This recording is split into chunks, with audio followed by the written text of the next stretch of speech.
வரலாற்று சிதைவு. அதாவது இவங்க கொண்டு வர அந்த நேஷனல் எஜுகேஷன் பாலிசி நம்ம அக்செப்ட் பண்ணிட்டோம்னு வச்சுக்கோங்களேன். ஸோ இதுக்கான அந்த எஜுகேஷன் சிலபஸ் இருக்குல்ல, அதுல நிறைய சேஞ்சஸை இவங்க கொண்டு வருவாங்க. அது குறிப்பா நம்ம வரலாற்று சம்பந்தப்பட்ட விஷயங்கள்ல நிறைய மாற்றத்தை கொண்டு வருவாங்க. இப்ப நமக்கு எல்லாருக்கும் தெரியும், முதலில் தோன்றிய அந்த நாகரிகம் அப்படின்னு பாத்தீங்கன்னா சிந்து சமவெளி நாகரிகம் தான் இது வரைக்கும் நம்ம படிச்சிருக்கோம். ஆனா இப்ப மதுரைக்கு பக்கத்துல அந்த கீழடியில் நடந்த அகழ்வாராய்ச்சியோட முடிவுல நமக்கு தெரிஞ்சிருக்கிறது என்னன்னா, நாம தான் பழைய நாகரிகம், இன்னும் பழமையான நாகரிகம் அப்படின்னு அதுக்கான ரிப்போர்ட்டை கூட இன்னும் வெளிவிட விடாம பல விஷயங்கள் பண்ணிட்டு இருக்காங்க.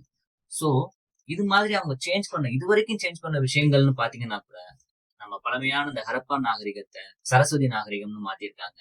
காந்திஜி மரணம் அடைகிறதுக்கு முன்னாடி அவர் மேல நடந்த அசாசினேஷன்ஸ் எல்லாம் இருக்குல்ல, அதையெல்லாம் மறைச்சிட்டாங்க.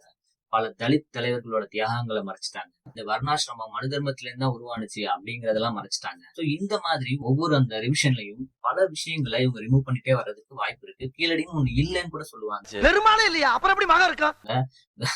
காந்தி எப்படி செத்தாரு அப்படின்னு பாத்தீங்கன்னா, நீங்க ஒரு மீம்ல பாத்துப்பீங்க. அவர் கோட்ஸை சுட்டது இருக்கட்டும், காந்திஜி நீங்க குறுக்க போனீங்களா அப்படின்னு கேட்கிற மாதிரி ஒரு மீம் இருக்கும்.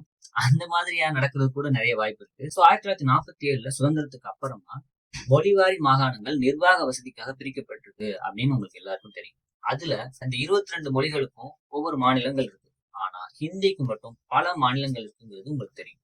ஏன் ஒரே மொழி பேசுற மக்கள் தானே, ஏன் அவங்க ஒரே மாநிலமா இல்ல அப்படின்னு நீங்க என்னைக்காவது யோசிச்சு பாத்துருக்கீங்களா? ஏன்னா ஹிந்தி அவங்களோட தாய்மொழி கிடையாது.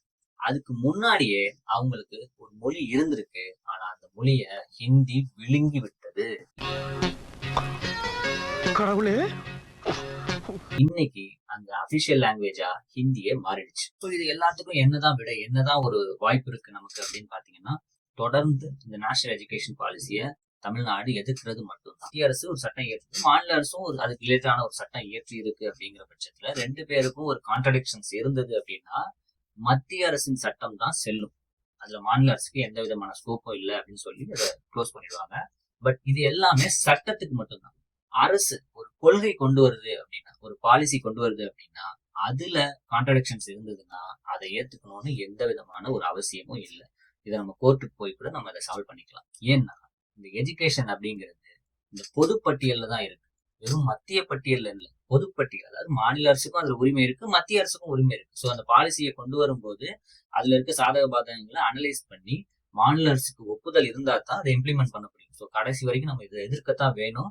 அதுக்கான நிதிய மத்திய அரசு மறுத்தா அது தமிழ்நாடு ஒன்னா நின்று எதிர்த்து போராடும். சோ இதுக்கு முன்னாடி இந்த மாதிரியே நடந்தது இல்லையா, காங்கிரஸ் கவர்மெண்ட்ல எல்லாம் இதெல்லாம் நடந்தது இல்லையா அப்படின்னு பாத்தீங்கன்னா 1947 இருந்து இப்ப வரைக்கும் ஹிந்தி திணிப்பு நடந்துகிட்டே தான் இருக்கு. அது நேர்முகமா இருந்தாலும் சரி, மறைமுகமா இருந்தாலும் சரி. ஏன் மாநில அரசே இதை நிறைய விஷயங்கள்ல தேசிய கட்சிகள் ஆட்சியிலையும் சில கட்சிகள் ஆட்சியிலையும் நடந்திருக்கிறது உண்மைதான். ஆனா எப்பவுமே இதை நீங்க பண்ணாதான் நாங்க நிதி ஒதுக்குவோம் அப்படின்னு எந்த விதமான கவர்மெண்ட்டும் சொன்னது கிடையாது. இதுதான் முதல் முறை ஓப்பனா டிக்ளேர் பண்றாங்க. நீங்க எங்களோட டேர்ம்ஸ் அண்ட் கண்டிஷன் அக்செப்ட் பண்ணா மட்டும்தான் உங்களுக்கு நிதி தருவாங்க. நிதிங்கிறது ஏதோ நம்ம கடன் வாங்குறோம் அப்படிங்கிற மாதிரி அவங்க நினைச்சிட்டு இருக்காங்க.